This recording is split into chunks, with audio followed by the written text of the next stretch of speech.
আসসালামু আলাইকুম, কেমন আছেন সকলে? আশা করি অনেক ভালো আছেন।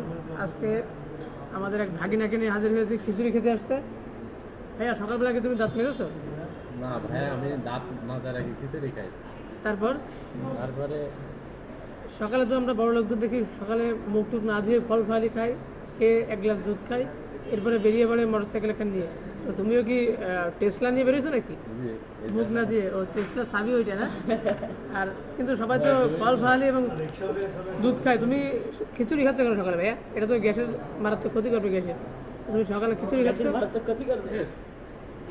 এটা তো প্রচুর গ্যাসের সমস্যা হয় খিচুড়িতে সকালে। তুমি খিচুড়ি খাচ্ছ যে?